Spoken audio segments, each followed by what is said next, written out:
Naimbag nga agsapa kakailan. Agtartarigagay ka kadi nga mabalbaliwan iti biyag mo. Ngam ti problema han mo nga amo no kasat no. Naisursuro ka na tayo no iti maysa nga tao kat ada iti nangato nga adal na ada ti panagbalbaliw kanya na. Iyat makikita tayo kanuan nga dagiti intellectual peoples kat isuna pa iti agararamid ti kalukuan iti destinasyon tayo. Kan ada jay baludan dagiti high intellectual people kan sumangsango iti nagngangatong ako nga kaso. Anya kahit nga sa undi ay. Kahit nga sa undi ay. It's never the education. Awan ti panakabalin iti edukasyon nga mangitod iti lasting change. Basit lang man siguro iti may tulong na, but for a true putpudno kan bumayag nga panagbalbaliw. Limitado iti edukasyon nga hana nga kaya nga balbaliwan nga interaminti iti maysa nga tao. Kunada ano iti gobyerno tayo kat nasayat iti leader kat talaga nga militant nga mangipakat iti lintag then our nation will arise. Nalpas ti term ni Apo Presidente Duterte, there was a nasuppress na control iti kinadakas. But could you see a lasting change? Makita tayo nga idinalpas ni Apo Duterte rumorman ti kalukuan and makita tayo nga adaman iti change. Hamti bagang awan adamat piman. But for a true and lasting change, haan nga makita iti biyag ti tao. Because ti pudpudno ken bumayag nga panagbalbaliw ket haan nga maitid dayta iti politika. For a while, mabalin. For a while. Kunada dagiti relihiyon ket isu iti mangbalbaliw iti tao. Agpamimbro dagiti tattao nga dagitoy tapno masuruanda iti sao iti Dios ngam nakit kitaan tayo dagiti pay kaduan ken kadakkelan nga hipokrito ket makita iti simbahan. Di kagrabian nga mangdadal ti kadua isupay ti pangkitam yu nagti simbahan. Anya tikat nga saundi ay gapusta di relihiyon di sekta mismo ket awan pa nakabalin na nga mangited iti pudpudno nga panagbalbaliw iti tao. Ano dagiti namamuk nga agsangit na pa itugtug na pa iti ulo na tilamisan nga agsasanguan mi nga kunad aon sisipin na dati nga biyag ilunod na ti biyag nagapusta they really like nga agbalbaliw na mahada nga pulos kaya nga mabalbaliwan ti bagida. And have you met people nagitanak you nga kunayong agbalbaliw kay gaminan yet there is no change. They like to change nam awan ti panagbalbaliw kanya. Nagado ti rehab nga may bangbangon tata. Rehabilitation dagiti drug addicts, rehabilitation dagiti grabe nga anger management, dagiti psychiatrist umad-aduda data, psychologists umad-aduda data, and sometimes they would give iti agas, they would give advice, therapeutic advice, then later on for a little while, adamot piman ti maited, but for a little while adati may tadapi man nga tulong. But it is not a true and a lasting change. Pagapon na dayti pudpudno kan lasting nga change iti tao. Nuhan nga dagiti ti sources pagapon na nga ron. Today dayti ti adalan tayo. And before nga panak iti lesson tayo nga di I would like to give my recognition ka na kayo, my good morning shout out, a blessed morning kakailan. Kalag iti kakapsat, iti balas itaw, iti kakapsat, iti UK, kakapsat tayo, dito'y banbantay, and kalag iti kasoldaduan, nga madamay iti rundada, iti banbantay, nga mang itod, mang neutralize, ti dakas nga panunot, dagiti kalaban, dagiti maditi panunot na. Dagiti na bang listi utok na, ijay kawanbantayan, iti Mindanao, shout out kada kayo, sir, dagiti warriors tayo protecting our land, dagiti police nga kakap nga mga aywan kada tayo nga kakapsat nga dengdengeg, and kadagiti officers hingga nati kababaan nga sa dagiti kamkamada kabiti lang dita kung natin nga taxi drivers dagiti agargar din idandanon ko ti kablaw tunggal may sa kada kayo dito'y lugar iti Montañosa Cordillera kay Lucanuan hingga na iti kabanbantayan iti nasusulimak nga luglugar nga manandano na iti nga record idandanon ko iti nasayat kinapintas nga kablaw kada kayo. Iti Matthew chapter 12 verse 43 di context na dito kat sarsaritaan ni Kristo Jesus iti pudpudno nga pagapuan ti panagbalbaliw. Di issue dito'y kat dagiti Pharisees nagadu iti lintag ni nararamid da nginay ngayunan na ti Biblia tapno ipakat ti tao tapno mabalbaliwan iti tao nga kunada nusurutan nyo dagiti nga lintag additional nga lintag akseptaran da kayo iti Diyos and there will be change in your life. So they implemented dagiti nagadu nga rules ti kastana but yet the more that they implement dagiti nagadu nga law nga nararamid ken addition iti Bible the more nga maparparigatan dagiti tao and the more nga feeling da handa nga may karkari iti sangwanan ti Dios panangkita da demonyo da. And kayat nga ikoriktar ni Jesu Kristo nga iti kasapulan gamin kat it is not a self-reformation but a God-given reformation. Iti bagi tayo kathaan tayo nga kaya nga mang-produce iti pudpudno ken lasting change. Timang balbaliw lang dayta kat iti Dios. Dijay iti highlight nga mensahe ni Jesu Kristo. Nangita diso na ti istorya tapno maawatan dagiti tattao. Kunana ada iti maysa nga narugit nga espiritu. Mabalin nga iti panunot ni Jesus kat he is referring kini Satanas or any ada tinangato nga evil spirit nga naglugan iti maysa nga tao linugana na tinanggal na bagi na di tao nga diay itorturayan na di tao nga diay e di tao nga di nga itorturayan na they are called the unbelievers. Anyone nga hangin mawat kini Kristo Jesus they are not God's children, but the devil's children. John 8:44 hingga nati 48, in-explain na diya. Amin nga hangay mawat iti Diyos, you and your father the devil, you are owned by God. You are owned by the devil, sorry. Bagi da ka, kan pamilya da ka ni Satanas. Namno inawat mo ni Christ Jesus, John 1:12-13, babaan kini Christ Jesus, na-adaptar ka iti pamilya na. So that's the teaching, basic teaching iti Scripture. Dati nga espiritu, he owned, pagi na diya tao nga diya. Pinmanaw basit, nga idaldalan na diya. Nagbirok tinaduma siguro nga pagyanan na, tinadumang lugar, na mawanti nakita na. So kung na dati nga evil spirit, ag subliak man di balay ko, di bagik nga diya, then apang kulinisan, isimpa yurnos ko. Ne, apay nga isimpa na. Apay adagam timat nga panggap na itidjablo nga linisan, iurnos, idekorasyon na na.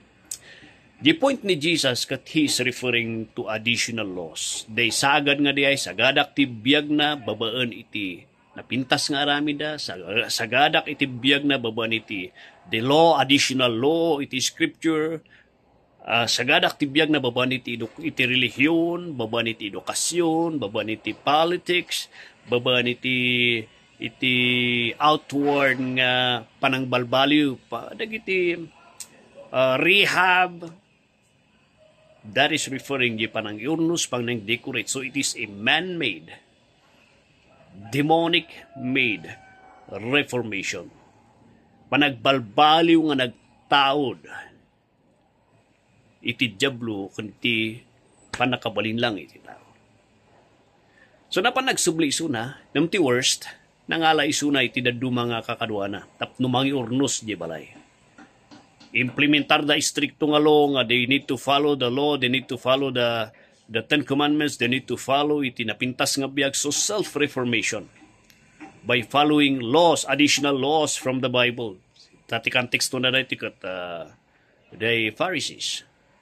Additional law will lead you nga sidag iti sangwanan, napinpintas nga biyag, iturong da ka nga sa sidag kay ti Diyos. But it happened nga, di tao, it got worse. It got worse in the sight of God. Ngahan nga makaayo, jay tao, iti sangwanan iti Diyos. nagbalin nga dakas nga karkaro isuna ti sangwanan iti Dios. Anya ti makita tayo. Apay nga awan iti changes. Apay nga awan ti genuine acceptance iti Dios. Nga naragsakan iti Dios. Nagadumat ti lintag nga susurutan na. Because haan nga di jay iti wagas iti Dios nga ti tao kataksiptaran na. Awan ti panagbalbaliw iti maysa nga tao.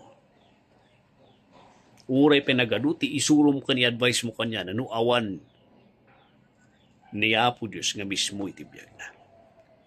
Ti arig na di jay kat it is the same thing nga kunam jay tarakan mo nga aso kastoy ti aramidem tapno agbalin kapay nga mga yun agbalin kapay nga maadal mo ti agbalin nga kasatno nga pusa.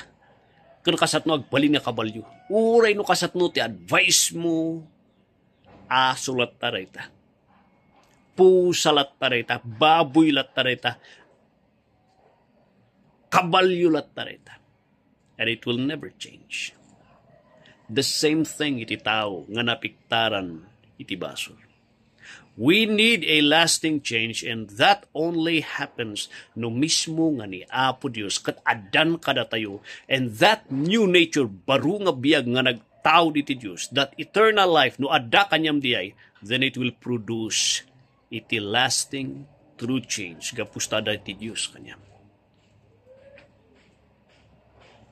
Sus ti sarsaritak dito haan nga relihiyon, haan nga edukasyon, it is God Himself in the life of a man. Kasatno di jay.